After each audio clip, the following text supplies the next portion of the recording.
Ray found a listing on a Tuesday night while sitting at a kitchen table that was about to belong to someone else. The farmhouse on Grover Road was listed at $64,000 for a 4-bedroom, 2-story property on 3 acres, and he read the number 3 times before clicking the photos. It looked lived in. It looked like someone had just stepped away for an afternoon. He called the realtor the next morning and had an offer in by noon. Diane walked to the front door 2 weeks later and stopped in the entryway without saying anything for a long moment. The furniture was still there. All of it. A couch with a worn center cushion, and a coffee table with a ring stain and curtains that had been hemmed by hand. Dishes were stacked in the cabinets. A box of cereal sat on top of the refrigerator. A child's coat hung on the hook by the back door in a size that fit Poppy almost exactly. Ray told her the previous owners had left in a hurry and never bothered to come back for their things. Diane looked at the coat for a moment and then looked at Ray and did not say what she was thinking. Caleb took the upstairs bedroom at the end of the hall and spent the first hour moving furniture around before stopping and standing very still in the center of the room. He came downstairs and told Ray the room already had indentations in the carpet from where someone had the furniture arranged the exact same way he wanted it. Ray told him that was a coincidence. Caleb looked at him with the particular expression teenagers reserve for adults who are working too hard to believe something. Poppy had no interest in unpacking. She dropped her backpack by the stairs and wandered down the hallway talking in a low voice the way she did when she was playing with her stuffed animals. Diane followed her and found her standing at the end of the hall, facing the wall, speaking quietly to someone who was not there. Diane asked her who she was talking to, and Poppy said the little girl who lived here before. Diane crouched down and told her there was no little girl, and Poppy turned and looked down the hallway toward the kitchen and said she just went in there. Ray checked every room on the ground floor. Every room was empty. Every door was closed. He told himself that firmly and went back to unloading boxes. Dinner that first night was quiet. Poppy ate without much conversation and kept glancing toward the doorway that led to the hall. Caleb ate fast and went back upstairs. Ray talked about the yard and the fence line and the things he wanted to fix over the coming weeks. He talked more than he needed to because the house had a quality of silence that felt less like emptiness and more like held breath. They turned the lights off at 10. Ray lay in the dark and listened to the house settle the way old houses do. He was almost asleep when he heard the chair scrape across the kitchen floor below. He lay still. Then he heard the low knock of a pot being set on the stove. Then the soft clink of dishes. Then voices, low and unhurried, and completely distinct from any noise a house makes on its own. He got up and went to the top of the stairs and listened. The sounds continued for 30 seconds and then stopped. He went downstairs and stood in the kitchen doorway. The room was empty and cold. The stove was off. The dishes were undisturbed. Every chair was pushed in except one which had been pulled out and left at an angle, as if someone had just stood up from it. Ray pushed it back in and went upstairs and did not sleep again until almost 4. At breakfast, Poppy looked up from her bowl and asked Diane why the other family always ate so late. Diane set down her coffee and asked her what other family. Poppy looked at her with complete patience and said the family that eats in the kitchen after everyone goes to bed. Ray looked at Diane. Diane looked at Ray. Neither of them said anything.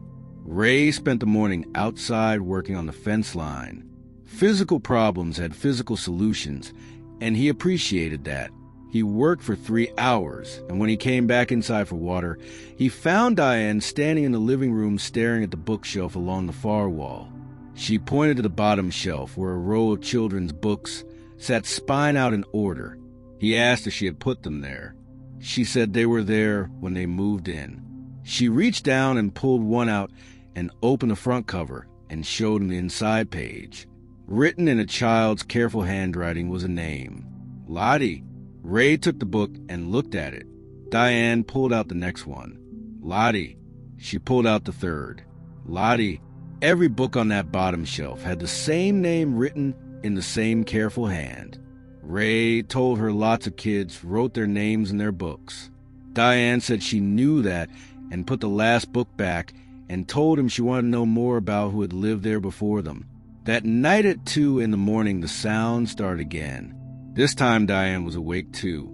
They lay together listening to the scrape of chairs and the movement of dishes and the low voices that stayed just below the threshold of understanding.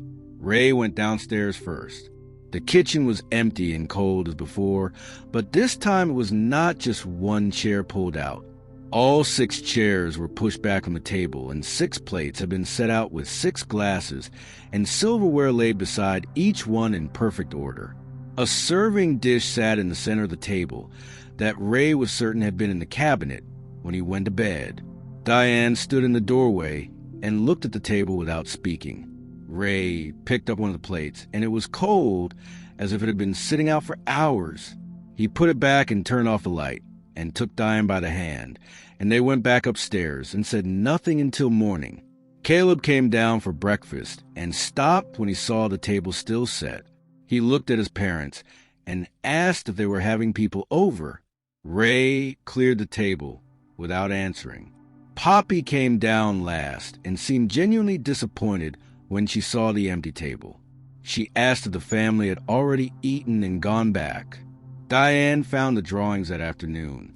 Caleb had pulled his dresser away from the wall to run a power strip behind it and called her upstairs. The wallpaper behind the dresser was covered in pencil and crayon drawings spanning 2 feet wide and 3 feet tall.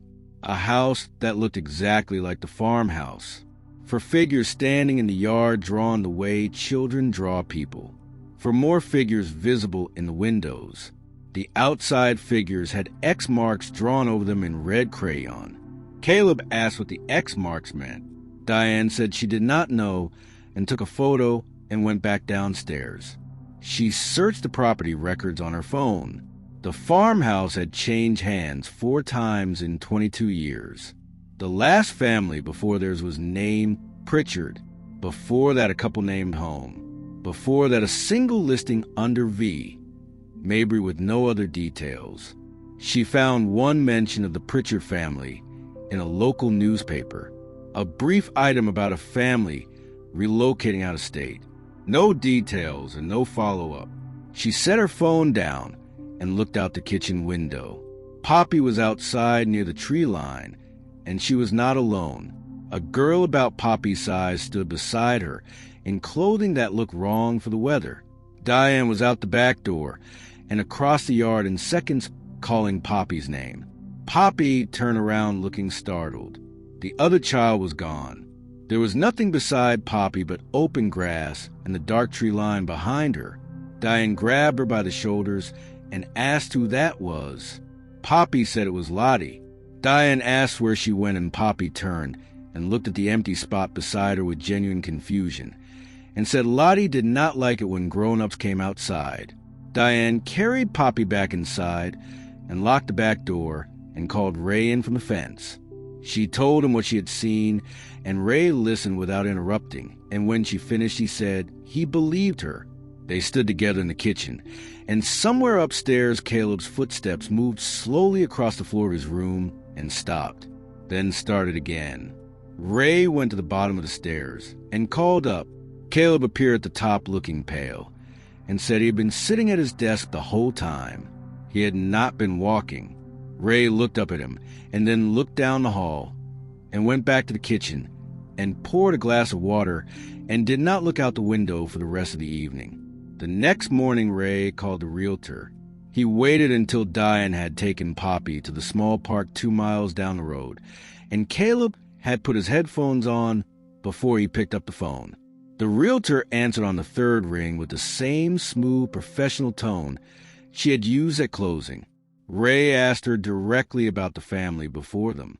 She paused just long enough to be noticeable, and then said the Pritchard family had relocated for work-related reasons. Ray asked about the family before the Pritchards. She said she was not familiar with that transaction, as it predated her time with the agency. Ray asked her why the house had been priced the way it was.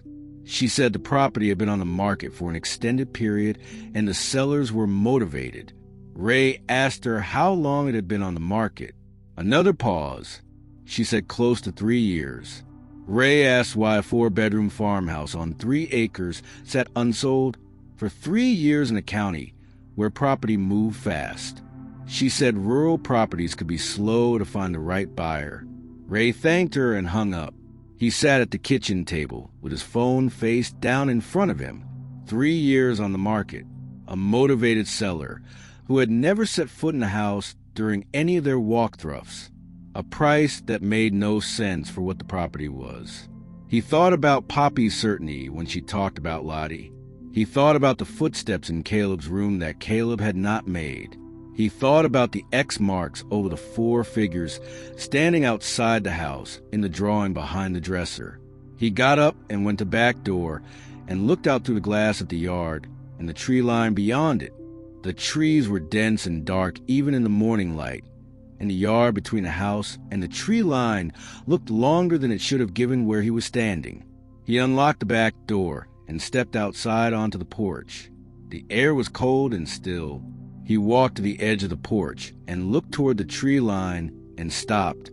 There were marks in the grass, not from an animal and not from the wind.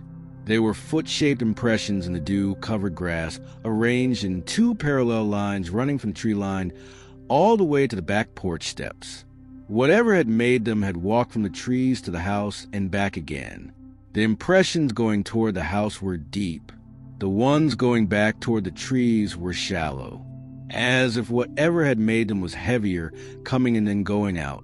Ray stood on the porch and looked at the marks for a long time, and then he went inside and locked the door behind him and sat back down at the kitchen table and waited for Diane to come home. Diane did not sleep the second night or the third. She lay in the dark listening to the kitchen sounds start up at the same time each night, and she counted the minutes they lasted and wrote them down in the notes app on her phone, because writing things down made her feel like she had some measure of control over what was happening. 12 minutes the second night, 14 the third. The sound were always the same. Chairs pulling back, dishes moving, the low murmur of voices that never got loud enough to understand no matter how close to the bedroom door she pressed her ear. Ray got up both nights and went downstairs in both mornings. He came back to bed without telling her what he had found, and she did not ask because she could see it on his face. On the 4th morning, she went down before anyone else was awake and stood in the kitchen doorway and looked at the table. 6 plates, 6 glasses, 6 sets of silverware laid out with the same careful precision as before. She stood there long enough that the coffee maker finished its cycle behind her, and she did not move to pour a cup. She was looking at the plates on the right side of the table. 3 of them, sized differently from the others. A dinner plate, a smaller plate, a plate that was barely larger than a saucer. Adult, child, very small child. She thought about Vern and Ida and Lottie and the coat on the hook by the back door, and she cleared the table and washed every dish by hand and put them away and did not set them out again. Poppy came down 20 minutes later and looked at the empty table and said they had already eaten, and that was rude. Diane told her to sit down for breakfast. Caleb started keeping a log without being asked. He had a notebook he used for school that he flipped to the back pages and started recording dates and times and descriptions of things he noticed. He showed it to Ray on the 5th day. The bedroom door at the end of the hall opened and closed on its own between 11 at night and 2 in the morning. The bathroom faucet on the 2nd floor ran for exactly 4 minutes every morning at 6:40 before shutting off on its own. When he pressed his ear to the wall of his bedroom on the north side, he could hear something that sounded like breathing that was not his own. Ray read to the notebook without expression and handed it back and told Caleb he had done good work writing it down. Caleb asked him what they were going to do about it. Ray said he was working on it. Caleb looked at him with the same expression he had used on the first day and went back upstairs. Ray was not working on it. He did not know what working on it looked like.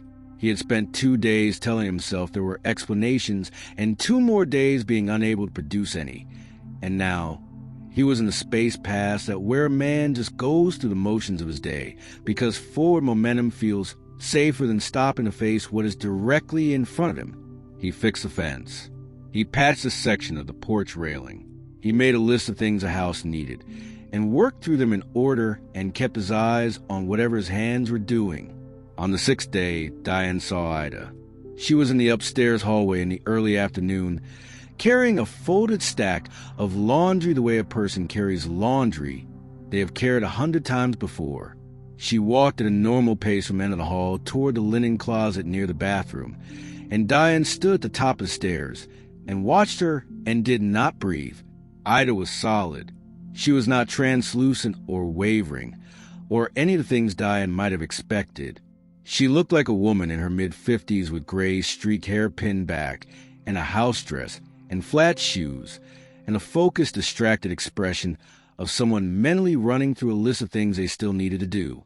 She walked to the linen closet and opened it and set the laundry inside and pushed the door shut and turned and walked back down the hall in the direction she had come from and passed directly through the wall at the end of the hallway without pausing or changing pace, as if the wall was not there. Diane sat down on the top step because her legs had stopped working correctly. She sat there for several minutes before she called for Ray. Ray came up the stairs and she told him what she had seen and described Ida in detail, and Ray listened and then walked into the hallway and put his hand flat on the wall where Ida had walked through it. The wall was cold. Not cool the way an exterior wall could be in autumn. Cold the way a surface gets when something has pulled the heat out of it. He pulled his hand back and looked at it. Diane was still sitting on the top step. She asked him if he believed her. He said yes without hesitation. She asked him what they should do. He said he did not know yet. That night Caleb saw Lottie break from the loop.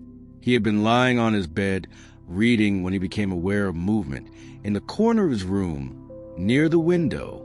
He looked up slowly the way you do when you do not want whatever you're looking at to know you have seen it.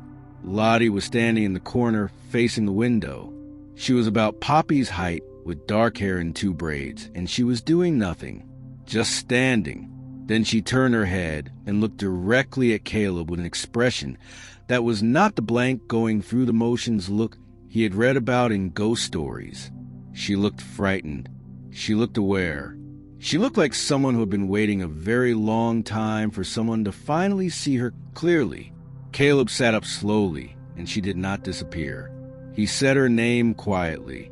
She opened her mouth and no sound came out, but he could read the shape of what she was trying to say. It was 2 words. Get out. Then she was gone. Caleb was downstairs in under 30 seconds. He told Ray and Diane what he had seen and what she had said, and the 3 of them stood in the kitchen, and Ray looked at the back door and then at the front door and said they should pack some bags and go stay somewhere for a few days while he figured out next steps. They packed in under 20 minutes. Diane had Poppy's bag done and her own half finished when she realized Poppy was not in her room. She checked the bathroom. She checked Caleb's room. She went downstairs and checked every room on the ground floor, calling Poppy's name with increasing urgency. Ray found her in the backyard, standing at the tree line in the dark with her arms at her sides, looking into the trees. Ray crossed the yard at a run and grabbed her and picked her up, and she did not resist, but she turned her head and looked back toward the trees over his shoulder the whole way to the house. Ray asked her what she was doing out there. Poppy said Lottie told her not to let them leave. Ray carried her inside and locked the back door and stood in the kitchen, holding his daughter and looking at Diane. And Diane looked back at him, and the house was very quiet around them. They did not finish packing that night. Ray told himself it was because Poppy needed to sleep, and it was late, and they could go in the morning just as easily. He believed it when he said it. He was still mostly sure he believed it when he lay down. But somewhere between lying down and falling asleep, the urgency that had been driving him 20 minutes earlier had softened into something that felt much more like reasons to wait. Morning came gray and still. Ray was up before anyone else, and he stood at the kitchen window with his coffee and looked at the backyard. The grass near the tree line was flattened in a wide arc the way grass gets when something heavy has been pressing against it from the other side. He went outside and walked the length of it, and the flattened section ran almost 40 feet along the edge of the property. He crouched down and looked at it closely. The grass was bent toward the house. Whatever had been pressing against it had been facing the house. He went back inside and did not mention it to Diane. She had enough to carry. At 9 a.m, all 4 of them woke up in the backyard. Not gradually the way you wake from sleep, but all at once the way a light switches on. Ray was standing. Diane was standing beside him. Kayla was 2 feet to Ray's left. Poppy was between Diane and Kayla with her hand in Diane's hand, as if someone had arranged them there. They were at the tree line, all 4 of them, standing in the flat gray morning light, facing the dark interior of the trees. None of them had any memory of leaving the house. None of them could account for how long they had been standing there. Poppy's feet were bare and wet with dew. Ray's coffee mug was still on the kitchen counter, where he had left it. The back door was standing open. Ray turned everyone around and walked them inside and locked the door and checked every window on the ground floor. He did not speak for almost 10 minutes. Then he sat down at the table and looked at his family and said they were leaving today. He said it with the kind of quiet finality that meant he had gotten past whatever had been softening the urgency the night before. Diane said she would start packing immediately. Caleb was already halfway up the stairs. Poppy sat at the table and did not move. Ray asked her to go upstairs and get her things. She said she did not want to leave. He said he understood that, but they were going. She said Lottie said if they left something bad would happen. Ray crouched in front of her and took both her hands and told her that Lottie was not able to make decisions for their family. Poppy looked at him with an expression that was too old for her face and said Lottie was not the one she was worried about. Ray asked her who she was worried about. Poppy looked toward the basement door at the far end of the kitchen. She said the one downstairs. Ray stood up slowly and looked at the basement door. It was closed the same as always, the same as it had been every day since they moved in. He crossed the kitchen and put his hand on the handle and stood there. From the other side of the door came the faint but unmistakable sound of something shifting its weight on the concrete floor below. Not the sounds a kitchen made at night. Not the routine domestic sounds of a family going through the motions of a life. This was something different. Something with no routine to it. Something that had simply been down there in the dark and had just now decided to let him know it. Ray pulled his hand off the handle and stepped back. He called up the stairs for Diane and Caleb to bring everything down and that they were leaving right now. His voice came out steady, which surprised him. Diane came down the stairs fast with Caleb behind her, and Ray picked up Poppy and walked them all out to the car and turned the key and heard one tire click and nothing else. The basement door was the thing Ray could not stop thinking about. He had not opened it since the morning. He heard the sound from the other side, and he told himself that was a practical decision because the basement was unfinished and there was nothing down there he needed. He believed that for about 2 days before he stopped believing it and just started avoiding the door without justification. Diane noticed. She did not say anything about it, but he caught her looking at it the same way he did sometimes when she thought no one was watching. The sounds in the kitchen had shifted by the second week. They were still happening every night at the same time, but now they were louder. Not dramatically louder, but enough that Ray and Diane could hear individual words occasionally rising out a low murmur before dropping back under again. Not enough to understand, just enough to know they were words. Caleb started sleeping with his light on. He did not explain why, and Ray did not ask. Poppy slept fine. Poppy had always slept fine, and that fact had stopped being reassuring sometime around day 4. On the 9th night, Ray woke at 2 a.m, not to sounds from the kitchen, but to silence. Complete silence. The house had been making small noises every night since they arrived, and the absence of all of it hit him like a change in pressure. He sat up and looked at the bedroom door. It was open a few inches the way they always left it. The hallway beyond it was dark. He watched the gap for almost a full minute, and then Vern walked past it. Not a flicker or a shadow, or something seen in the peripheral way that lets you explain it away afterward.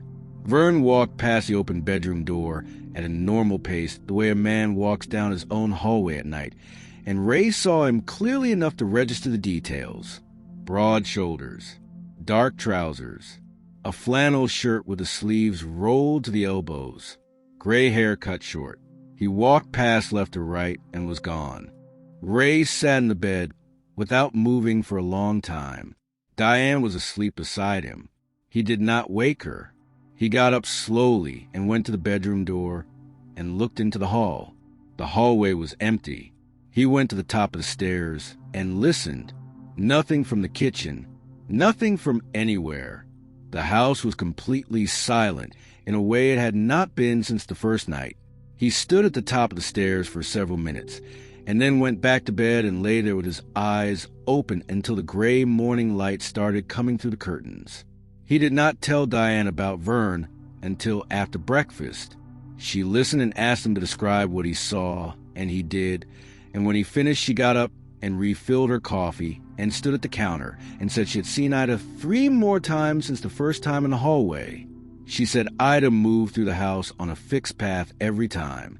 Upstairs hallway to linen closet, kitchen to back porch, living room to front window. Always the same routes, always the same unhurried pace, always completely unaware of anyone else in the house. Ray asked her why she had not told him sooner. Diane looked at him over her coffee cup and said she had been waiting for him to be ready to hear it. Ray wanted to argue with that and could not find the grounds to do it. Caleb came to them that afternoon with his notebook. He had been documenting the loop patterns the same way he had been documenting the sounds and the times, and he laid it out for them methodically the way a kid does when he wants to be taken seriously.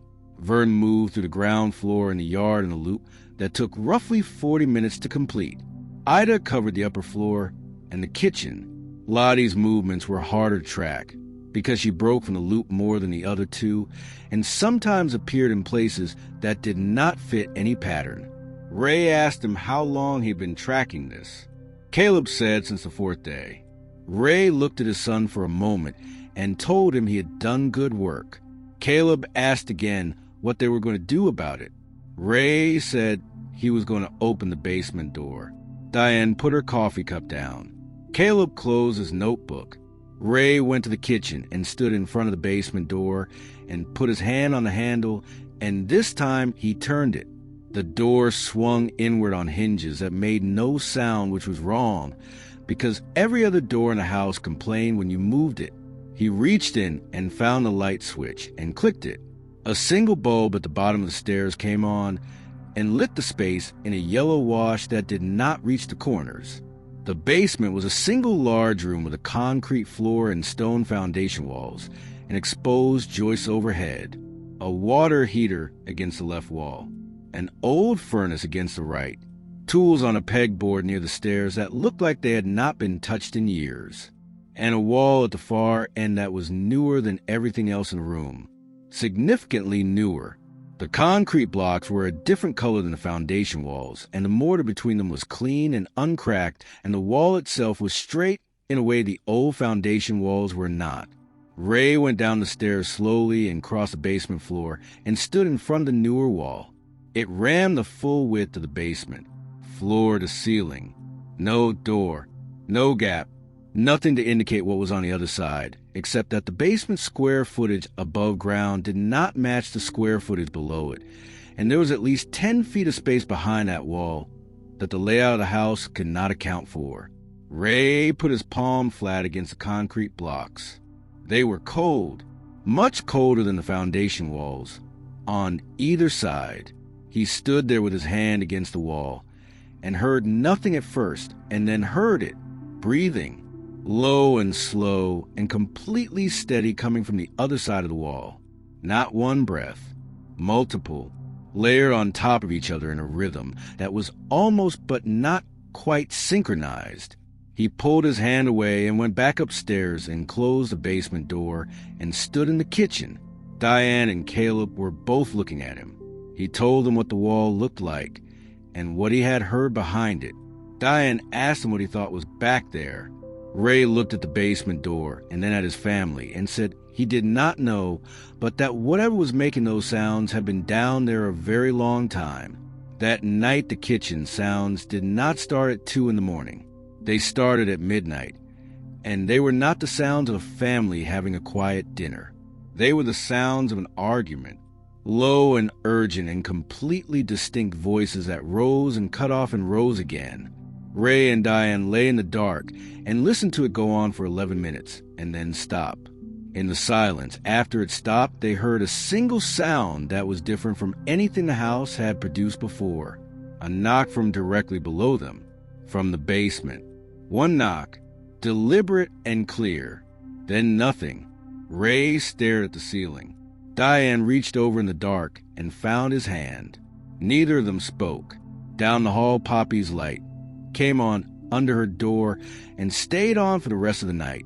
Ray was up at 6 the next morning and standing in the kitchen before anyone else came down. He had made a decision somewhere in the early hours that felt less like a choice and more like the only logical next step. He was going to find out what was behind that wall. He needed a hammer and a chisel or a reciprocating saw, and he had neither. So he drove to a hardware store in town, which was the first time he had left the property since the car had refused to start days ago. It started fine this time. He drove the 20 minutes to town and bought what he needed and drove back. And the whole time he was gone, he had a low, constant feeling in his chest like he had left something important unattended. He got back to the house, and Diane met him at the door and said Caleb had seen something that morning that Ray needed to know about. Caleb was sitting at the kitchen table with his notebook open. He said he had been up early and had gone to the kitchen for water and had seen Vern standing at the basement door, not walking past it as part of his loop, standing in front of it the way Ray had stood in front of it the day before, facing it, not moving. Caleb had watched him for almost 2 minutes from the kitchen doorway, and Vern had not moved or shifted or done anything except stand there looking at the basement door with an expression Caleb described as the same face his father made when he was trying to decide whether to do something he already knew he was going to do. Ray asked him what happened next. Caleb said Vern turned around and looked directly at him, not through him the way the apparitions always moved through the house, as if the living family was not there, directly at him. Eye contact, clear and deliberate. He said Vern looked at him for about 3 seconds and then raised one hand and pointed at the basement door. Then he was gone. Ray set the hardware store bag on the counter and looked at the basement door and then at Caleb and said it was time to find out what was back there. Diane said she wanted them to wait and try to reach someone first. Ray asked her who she wanted to reach. She said anyone, a priest, a paranormal investigator, someone who knew what they were doing. Ray said they had no signal, and the car had proven unreliable, and they did not know how long either of those conditions would hold. He said whatever was behind that wall had been there long enough that waiting another few days was not going to change what it was. He said Vern had just pointed at that door, and Vern was the only one in the house who might actually know what was on the other side of it. Diane looked at him for a long moment and then nodded once. Ray picked up the bag and opened the basement door and went downstairs, and Caleb followed him without being asked. Diane stood at the top of the stairs. Ray crossed the basement floor to the newer wall and set down his bag and took out the hammer and chisel and crouched down and set the chisel point against a mortar line near the bottom corner. He hit it once. The sound rang out in a low concrete space, and then the basement went completely silent in a way that felt less like the absence of sound and more like something holding its breath. Ray hit the chisel again. The mortar cracked, and a thin line opened in the joint between 2 blocks. He worked the line wider and pulled out a chunk of mortar and set it on the floor. Cold air came through the gap immediately. Not the cold of an unheated room. Something deeper than that. The kind of cold that makes the skin on your arms react before your brain has processed what you are feeling. Ray worked for 20 minutes, widening the gap near the base of the wall, while Caleb handed him tools without being asked. The 7 words were still in Ray's head when he reached the top of the basement stairs. He could not stop seeing them scratched into that stone wall in the small cold room behind a wall someone had built to seal something away. He had not told Caleb what they said, and he was not going to tell Diane until he had decided what to do with the information. The words were not a warning about the house. They were not a plea for help from whoever had been trapped there. They were a description, a statement of fact written by someone who had gotten close enough to whatever lived in that room to understand its nature. 7 words. He had read them twice to make sure he had them right, and both times they said the same thing. It was here before the house was built. Ray called for Diane from the bottom of the stairs, and she appeared at the top with Poppy beside her, and he told her they were leaving and to get whatever she could carry in one trip. Diane looked at his face and did not ask questions. She turned and moved fast. Poppy did not move. She stood at the top of the stairs looking down at Ray with an expression that was patient and sad in equal measure, and she said, "It already knows you found the room." Ray asked her how she knew that. Poppy said Lottie told her. Ray went up the stairs and picked Poppy up and carried her to the front door, and Caleb was already there with a bag over each shoulder. Diane came down the stairs with her arms full, and Ray opened the front door, and they went out into the afternoon and crossed the porch and went down the steps, and Ray did not look back at the house. He put Poppy in the back seat, and Caleb got in beside her, and Diane got in the passenger side, and Ray got behind the wheel and put the key in and turned it, and the engine started. He put it in reverse before it had fully turned over and backed down the driveway fast and swung out onto the road and drove. Nobody spoke for the first 5 minutes. Ray watched the rearview mirror until the farmhouse disappeared behind the tree line, and then he watched the road. Diane had her hands in her lap and was looking straight ahead. Caleb had his arm around Poppy in the back seat. Poppy was looking out the rear window. Ray asked her to turn around and face forward, and she did without argument, and that alone was enough to make his stomach tighten, because Poppy always argued. They drove for 20 minutes before Ray realized he did not recognize the road. He had driven this stretch twice before, and he knew the general shape of it, and something was wrong with the way it was unfolding in front of him. He kept driving. The road curved in a way he did not remember, and then straightened, and then curved again, and then he came around a long bend and saw the farmhouse at the end of the driveway ahead of them, and he braked hard enough that everyone lurched forward. Nobody said anything. Ray sat with his hands on the wheel and looked at the farmhouse, and the farmhouse sat at the end of its driveway and looked back at him. He put the car in reverse and backed up until he found a spot wide enough to turn around, and he turned around and drove back the way he had come. He drove for 15 minutes in the opposite direction and came around a bend, and the farmhouse was there again. Same driveway, same porch, same gray face looking back at him from the end of the dirt track. Diane made a sound that was not quite a word. Ray stopped the car. He gripped the wheel and breathed for a moment, and then he put the car in park and got out and stood in the road and looked at the house from a distance. It was the same angle they had driven past it from the night they first arrived, and it looked exactly as it had that night, settled and still and unremarkable in the way that houses are unremarkable until they are not. Ray got back in the car. He told Diane and Caleb what had happened the second time they had tried to leave by car when the roads had looped them back, and said this was the same thing happening again. Caleb asked if there was another way out. Ray said there were 2 other roads off the property according to the map he had looked at when they bought the place, and he was going to try both of them. He took the first one and drove for 25 minutes through country, he did not recognize until the road ended in a cul-de-sac that fed back onto the main road 50 yards from the driveway. He took the second road and drove for 30 minutes until it simply ended, not at an intersection, not at another road. It ended in a flat open field with no indication that it had ever gone anywhere beyond that point. Ray sat at the end of the road in the flat field and looked out through the windshield. The afternoon light was going gray and the field stretched out in front of them with nothing in it. He turned the car around and drove back to the farmhouse and pulled into the driveway and sat there. Diane asked him what the word said. He had known she was going to ask eventually, and he had been deciding the whole drive whether to tell her. He told her. He said the 7 words out loud in the car in the driveway, and the farmhouse sat in front of them, and the light continued to fade, and Diane was quiet for a long moment before she said, "That meant it was not a haunting." Ray said no, it was not a haunting. Diane asked what it was then.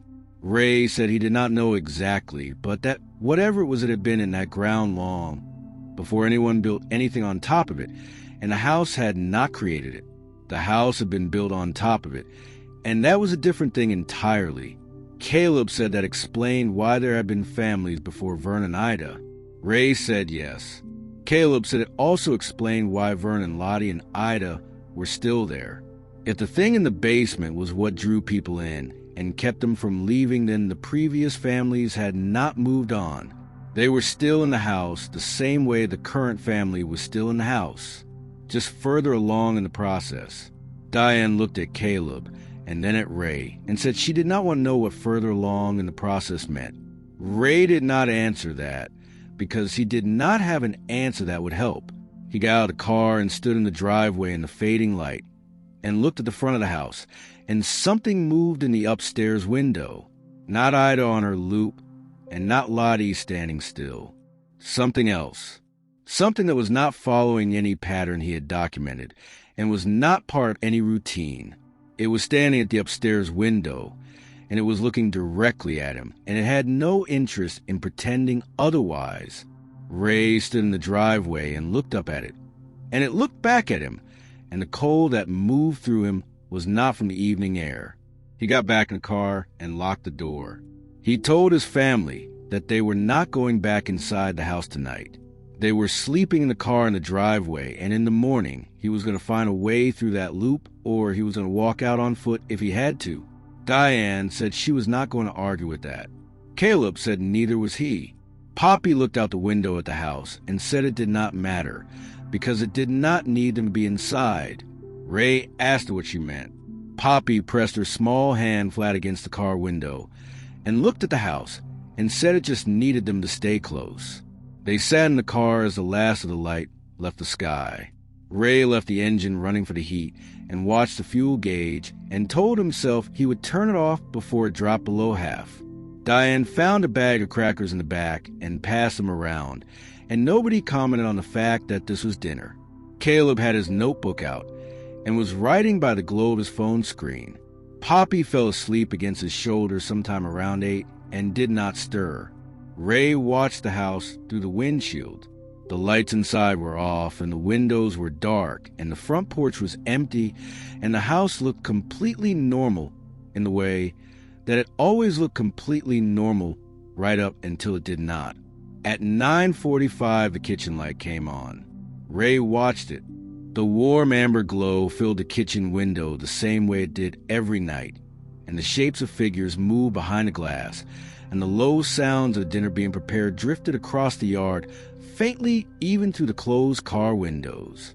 Diane watched it too. She said it was Vern and Ida. Ray said probably. She asked how long they had been doing this every night in that house with no one to see them. Ray said he did not know.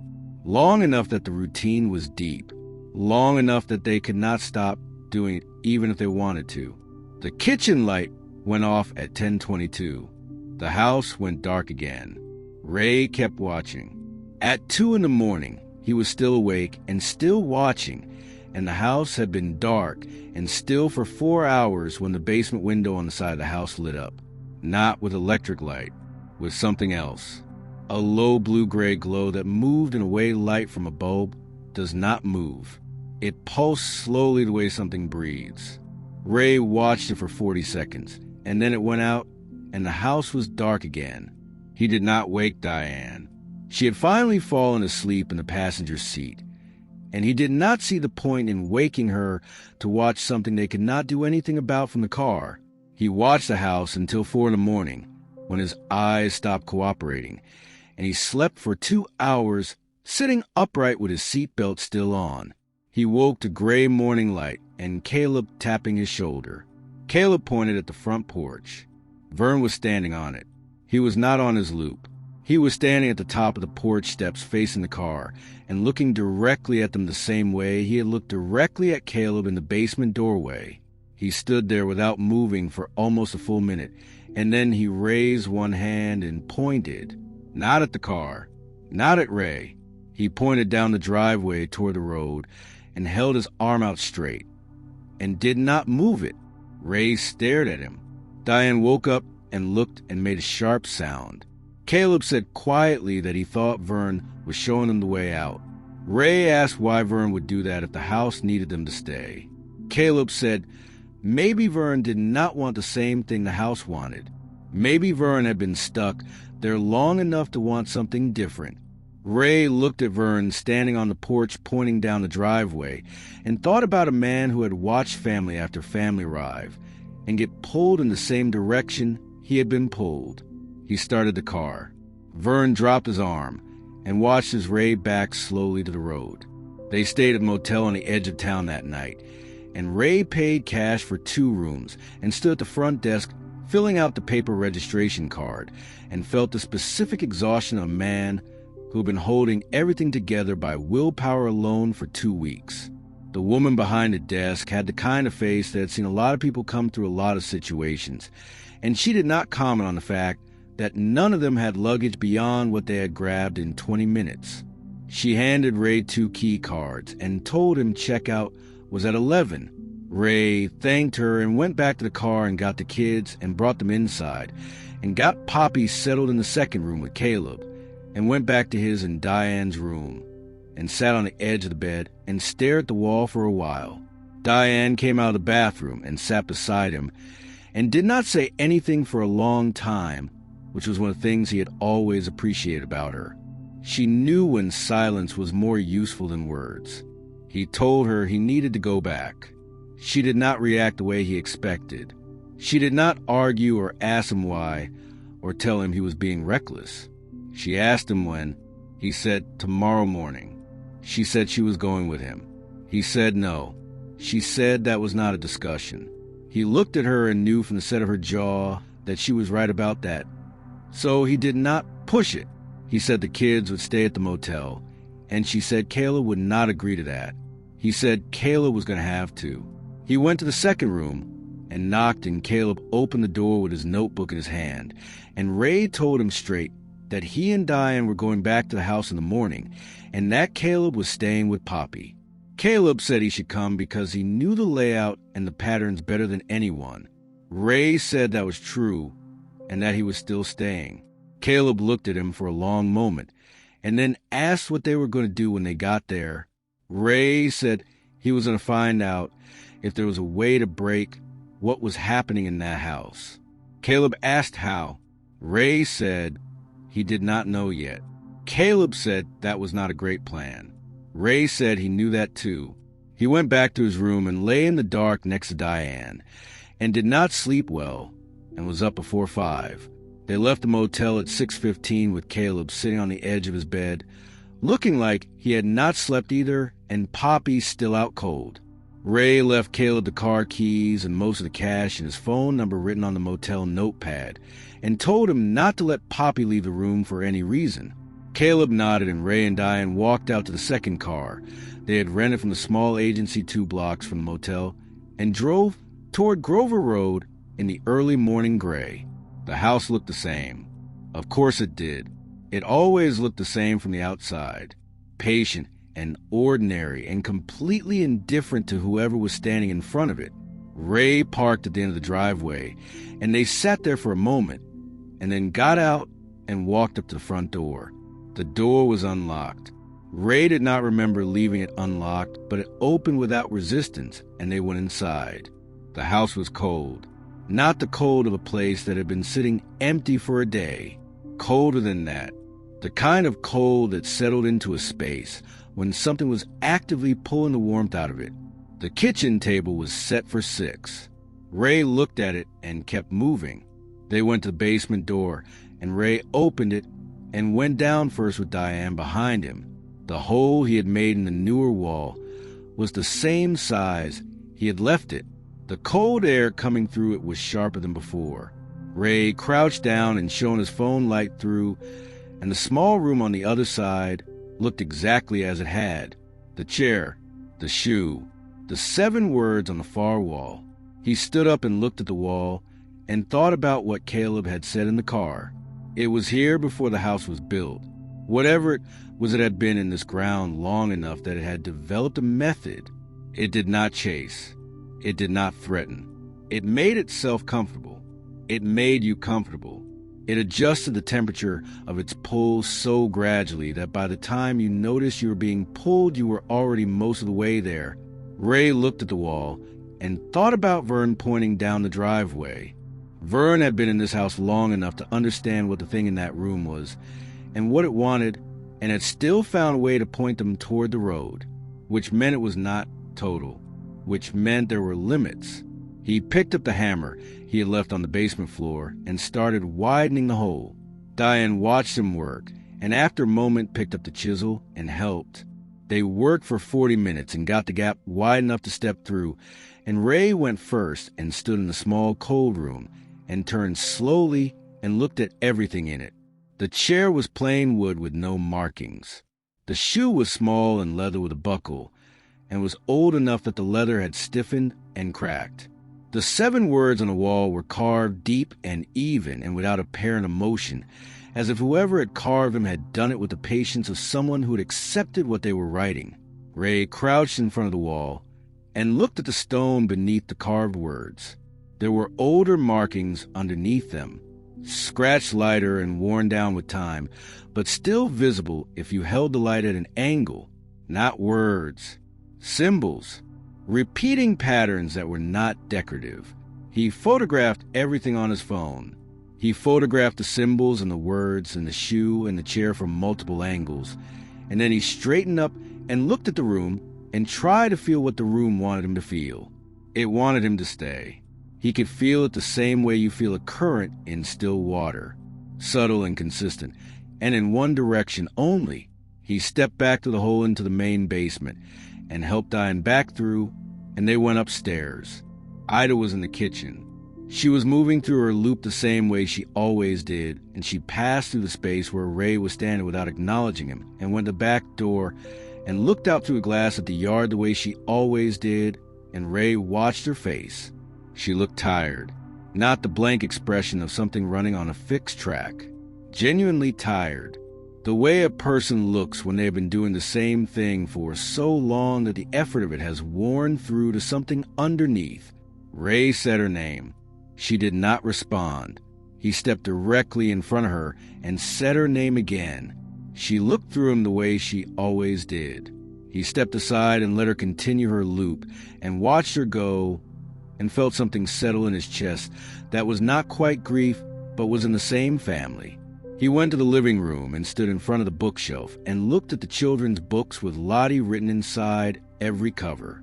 He took one off the shelf and held it and thought about a 7-year-old girl who had been in this house long enough that Poppy had made friends with her, who had been aware enough to try to warn Caleb, who had been trapped here through no fault of her own by something that had been in the ground, waiting long before her family ever drove down Grover Road. Diane came and stood beside him and looked at the book in his hands. She said she did not think they could fix this. Ray said he did not think so either. She asked him why they had come back then. He said because he needed to understand it fully before he decided what to do next. She asked what the options were. He said there were people who dealt with things like this, and that he had been avoiding that idea because it sounded unreasonable, but that unreasonable had become their normal 2 weeks ago, and it was time to stop filtering options through the version of himself that existed before Grover Road. Diane looked at him and said that was the most honest thing he had said since they moved in. Ray put the book back on the shelf. He looked around the living room at the worn furniture and the hemmed curtains and the life that had been interrupted and preserved in amber, and he thought about Vern on the porch pointing left, and he made himself a promise that he was going to find someone who knew what to do about something that had been in the ground before the house was built, and he was going to bring them back here, and he was not going to stop until Lottie and Ida and Vern were somewhere other than this cold house on Grover Road. He did not know if that was possible. He did not know if anything waiting on the other side of that basement wall would allow it. But he had gotten his family out once with help from a man who had been trapped there for years, and that meant the thing in the room below had limits, and anything with limits could be worked against. He took Diane by the hand, and they walked out the front door and down the porch steps and got in the car and drove away from the farmhouse. And this time the road went straight and did not loop back. Back at the motel, Caleb was sitting on the outside step with Poppy beside him, eating crackers from a bag, and he stood up when he saw them pull in. Ray got out, and Caleb asked immediately what they had found. Ray told him about the symbols beneath the carved words and the photographs and the decision he had made standing in the living room. Caleb asked what kind of person dealt with something like this. Ray said he was going to start with a historical society in town and work outward from there, because the symbols on that wall predated the house, and that meant someone somewhere had documented what they meant. Caleb nodded and opened his notebook to a fresh page. Ray looked at his son standing there with his notebook ready and felt something he did not have a word for. Poppy finished her crackers and looked up at Ray and asked if Lottie was okay when they were there. Ray said Lottie was still in the house. Poppy said she knew that. She said she could still feel her from here, the way you can feel when someone is watching you from across a room. Ray crouched down in front of her and asked if she felt anything else from the house. Poppy looked at him with her patient old eyes and said the other thing knew they were coming back. Ray asked how she knew. She said it told Lottie, and Lottie told her. Ray looked at Diane, and Diane looked at him, and Ray stood up, and they all went inside, and he sat at the small motel table and opened his laptop and started with the county historical records and did not stop until the woman at the front desk knocked on the door at 11 to ask about checkout. The Historical Society was a single room above the post office on Main Street, run by a woman named Bev, who was somewhere in her late 70s and had the particular sharpness of someone who had spent decades being underestimated. Ray showed her the photographs on his phone without explaining where they came from and watched her face as she scrolled through them. She stopped on the image of the symbols beneath the carved words and enlarged it with her fingers and looked at it for a long time without speaking. Then she asked him where he had found this. Ray said he had found it on a property outside of town. Bev looked at him over the top of her phone and asked which property. He told her the address. She handed the phone back and went to a filing cabinet in the corner and opened the bottom drawer and pulled out a folder that was thick enough that the metal clasp had been bent open to accommodate it. She set it on the table between them and opened it, and Ray looked at what was inside. Photographs, survey maps, handwritten notes on paper that had gone yellow at the edges, newspaper clippings going back further than he had expected. The earliest item in the folder was a survey document dated 1912 that described the land the farmhouse now sat on as unsuitable for permanent habitation due to ground disturbances of unknown origin. Bev sat across from him and folded her hands on the table and said the property on Grover Road had been a problem for as long as anyone in the county had kept records, and probably longer than that. She said the symbols in his photographs were not decorative and were not the work of any family that had lived in the house. They predated every structure on that land by a significant margin. She said a survey team in the 1950s had documented similar markings on exposed stone formations in the area before the house was built over them and had recommended the site be left alone. The recommendation had been ignored. Ray asked her if she knew what the symbols meant. She said not precisely, but that the people who had studied them believed they were markers. He asked what kind of markers. She said the kind you put down to indicate that something is already occupying a space. Ray sat with that for a moment. He asked her if anyone had ever successfully done anything about the property. Bev was quiet for a long enough time that the answer was clear before she said it. She said 3 families had tried to address it directly over the years in various ways, and that none of them had resolved anything. She said one family had brought in a priest, and one had brought a man from out of state who claimed expertise, and one had simply tried to demolish the relevant section of the basement on their own. She said none of them were still in the county to ask about it. Ray looked at the folder on the table. He asked if he could make copies of what was in it. Bev pushed the folder across the table toward him and told him to keep it. She said she had kept it long enough, and that whoever had the photographs he had just shown her needed it more than the Historical Society did. Ray picked up the folder and stood and thanked her. She told him to be careful and said it with the weight of someone who meant something more specific than the phrase usually carried. He went back to the motel and spread everything from the folder across the bed and spent the afternoon going through it, while Diane sat beside him and Caleb took notes and Poppy watched cartoons on the small television with the volume low. The survey documents were the most useful. They described the ground composition around the basement location as anomalous in ways the surveyors could not account for, and noted that equipment malfunctioned consistently within a specific radius of the site. The handwritten notes were from multiple authors across multiple decades, and they agreed on very little except for 2 things. The first was that whatever occupied the site responded to sustained attention, not aggressive attention, not confrontation. Sustained quiet attention, the way you might give something you were trying to understand rather than something you were trying to fight. The second point of agreement was that the families who had come and gone from the property had not all left. Ray read that line 3 times.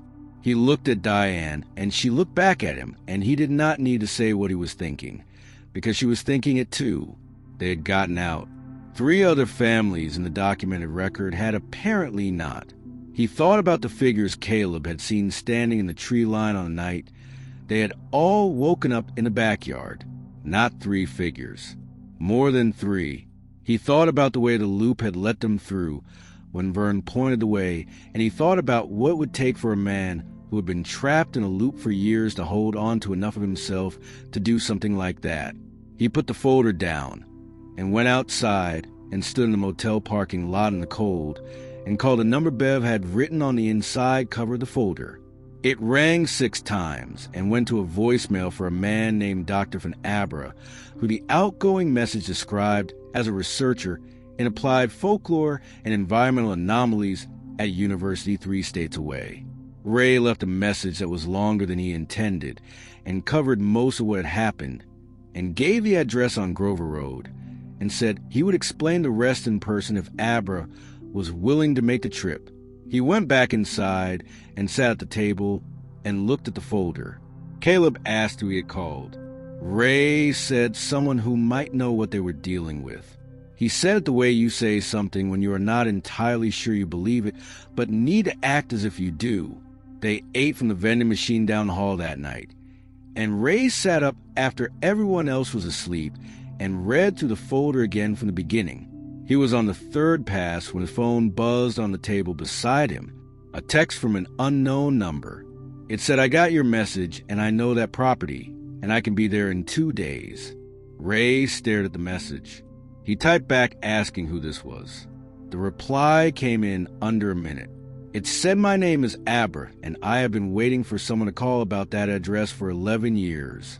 Ray set the phone down and looked at the motel room and his sleeping family, and the folder spread across the bed, and thought about Vern pointing left down the driveway in the early morning light.